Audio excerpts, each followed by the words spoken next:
আমার পক্ষ থেকে আমি আমার নানি এবং দাদিকে কখনোই কোনো উপহার বা কোনো কিছুই দিতে পারিনি। তো আজকে ভাবলাম যে আমি আমার নানি দাদিকে কিছু একটা তো দিব, দেখে তাদের মুখে একটু হাসি ফুটে। তো আসসালামু আলাইকুম সবাইকে, সবাই কেমন আছেন? আশা করি সবাই ভালো আছেন। আমার তো সবসময় মন চায় আমার পরিবারের সকলকে আমি যাতে অনেক কিছু দিতে পারি, কিন্তু চাইলেও কি সেটা সম্ভব সবসময়? জানি চাইলেও সবসময় সম্ভব না, কিন্তু মাঝে মাঝে তো সম্ভব হয়, তাই না? শখ করে যেদিন বের হই সেদিন আমার সাথে কিছু না কিছু তো উল্টাপাল্টা ঘটনা ঘটবেই। ছিল মঙ্গলবার, আর আমি ভুলে মঙ্গলবার মার্কেটে চলে আসি। মার্কেটে আসার পর দেখি পুরো মার্কেট একদম বন্ধ। ভাগ্যটা একটু ভালো ছিল, যার কারণে মাত্র একটা দোকান খোলা পেয়েছিলাম। তাই সাথে সাথে দুইটা শাড়ি কিনে নিয়েছি। এটা যেহেতু একদম পুরোপুরি বন্ধ ছিল, কোনো দোকানপাট খোলা ছিল না, যার কারণে মার্কেট আর বেশিক্ষণ থাকিনি। আসার জন্য একদম সোজা রওনা দিয়ে দিয়েছি, কিন্তু এখন নাকি আমরা বাসায় যাব না। আমার ক্যামেরাম্যান নাকি একটু গাছ দেখবে, যার কারণে এখন চলে যাব নার্সারিতে।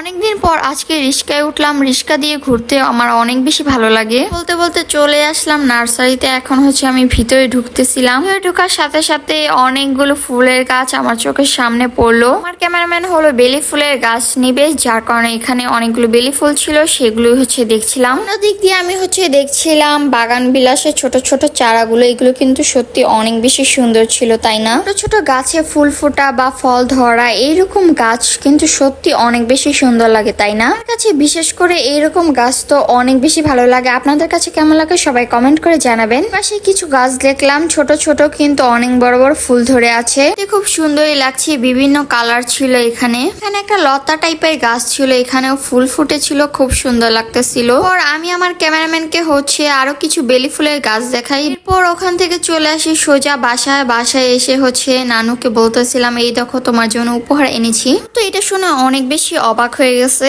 তার সাথে কিন্তু অনেকটা খুশিও হয়ে গেছে। তো আমি দুইটা শাড়ি এনেছিলাম, একটা আমার দাদুর জন্য আর একটা আমার নানুর জন্য। তো আমার হাতে যে শাড়িটা, এটা আমার নানুর জন্য। তো নানুর হাতে দিলাম।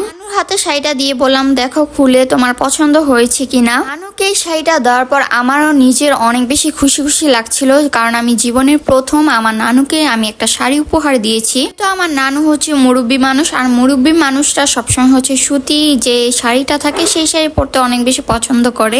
দোকানে তো তেমন ভাবে খুলে দেখতে পারি নাই। তো আমি বলছিলাম বারবার দোকানে যে লোকটা ছিল তাকে যে এটা কি সুতি হবে নাকি, সে বলছে যে 100% সুতি হবে। তো বাসায় আসার পর আমিও ধরে দেখছিলাম যে সুতি কিনা। সাদার ভিতরে গোলাপি প্রিন্ট এই শাড়িটা এনেছি আমার দাদির জন্য। দাদি আবার সাদা রং খুবই পছন্দ, সে সাদা শাড়ি পরতে অনেক বেশি পছন্দ করে। যদিও দাদি আমাদের বাসায় নাই, তবে গ্রামে যখন আমরা যাব তার শাড়িটা আমরা সাথে করে নিয়ে যাব। বাসায় আসার পর দেখি কারেন্ট নাই, যার কারণে এরকম অন্ধকার ছিল চারিপাশটা। পর আম্মু একটু বুট ভুনা করেছিল, সেখান থেকে আমি অল্প একটু নিয়ে খাচ্ছিলাম। অনেক বেশি মজার ছিল। এর জন্য এই পর্যন্তই। সবাই ভালো থাকবেন, সুস্থ থাকবেন। সবাইকে জানাই আল্লাহ হাফেজ।